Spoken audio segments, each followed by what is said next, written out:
Welcome back to Orbit Insights. I'm Nathan Prather.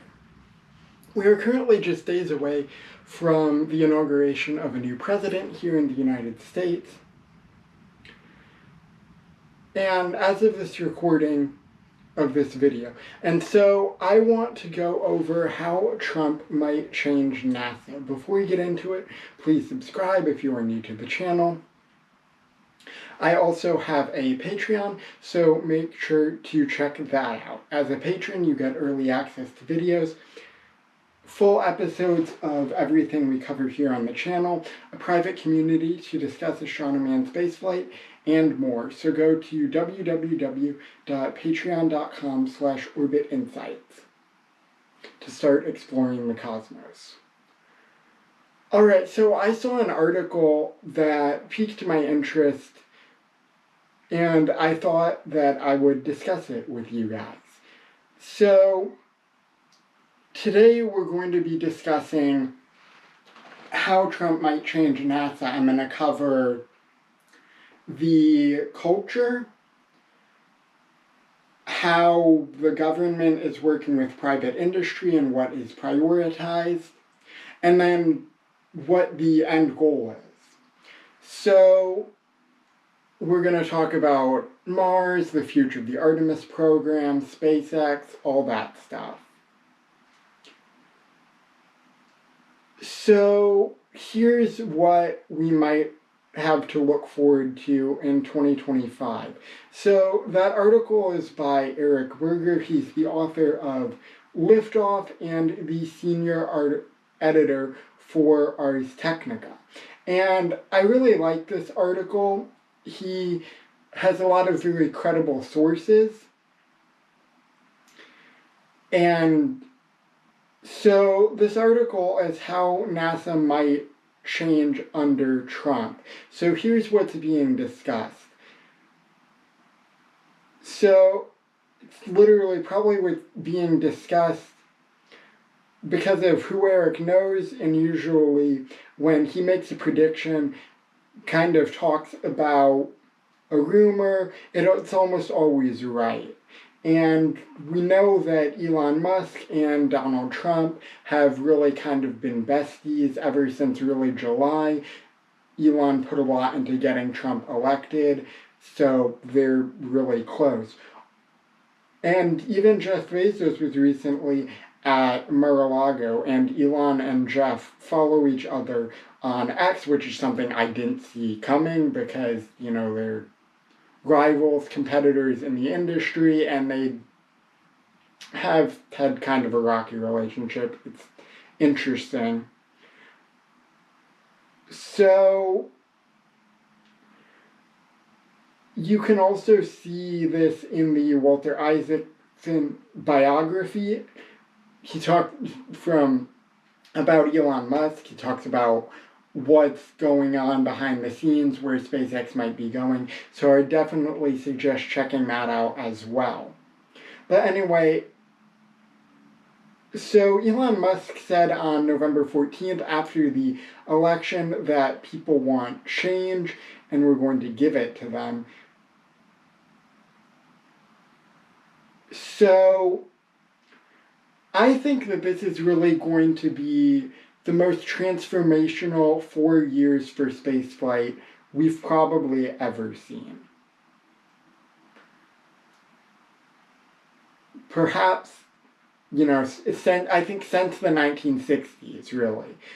So, and you can see in Trump's cabinet that he's really picking people that will transform these government agencies. So that's really fascinating. It's not going to be business as usual. First of all, for the people that he's picking, because of the people that he's picking, but also just because he's done this before, I think it's going to be very different. And he's really going to hit the ground running, and it's going to be really crazy and awesome. So, also because Trump's already seen a Starship launch. If you remember, obviously he was out for Flight 6. So he knows what's going on with that, and I think he's really going to help SpaceX push that program forward and also benefit NASA. the reason I think that he's going to do this is he really wants to go to Mars. I think that's kind of the end goal. He would like to be seen as someone who got at least spacecraft to Mars. Again, I think, as I'm going to go through, I think humans to Mars in 4 years is unrealistic, but we'll see what happens with that. So here's what I think is going to change. So first and foremost is the culture. As I said, I think NASA is much more going to be enabled by private industry, especially with Elon Musk there. And I think Jared Isaacman also is someone who really understands that, really understands the commercial side of it. He can learn the government bureaucracy side of it, but I think once he does, with his mindset and with his experience, I think the culture at NASA is really going to transform. And also, the next thing is just the bureaucracy element. NASA has 10 field offices. That's 8 or 9 too many, really. So I think definitely going to cut down on the number of field offices, probably move the National Space Headquarters. There's been talk about moving it to Colorado Springs. I think the better option would be to move it probably to somewhere in Texas. That's really where the spaceflight revolution is going on in the United States. But we'll see what happens with that. But I would support moving it to somewhere in Texas. You have Blue Origin's going on doing their stuff in West Texas. SpaceX is obviously doing all their stuff in South Texas, around South Padre Island.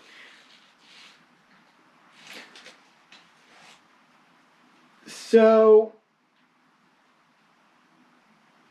we've talked about President Trump, the administration, everything he's going to do. We've talked about Jared Isaacman, culture at NASA that I think he's going to transform. The next is just about goals, right? So let's talk Artemis.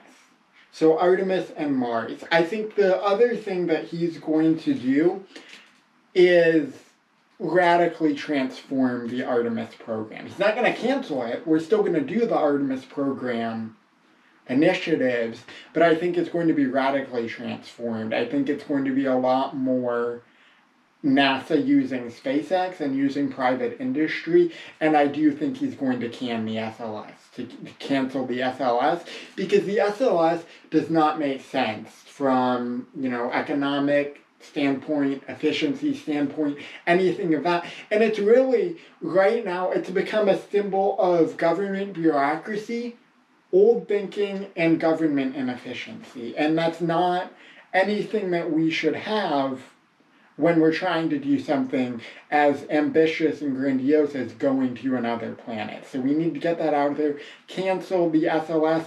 I think the SLS would have been a fantastic idea if it was reusable. And it is partially, but it's so little that it doesn't make sense. I mean, they lose $2 billion every time. It costs $2 billion to make these rockets. So I think that that's definitely something that he should cancel. So again, transform NASA, get us to Mars faster, and cancel the SLS. So overall, I don't think I've ever been more excited for where NASA is and where it's going. I'm actually excited about NASA. I don't think I've ever really been excited about NASA. It's fascinating to see some of the deep space stuff they're doing, but generally, I'm genuinely excited about NASA as a whole and what they're doing with Jared Isaacman. So this is going to be crazy. I'm super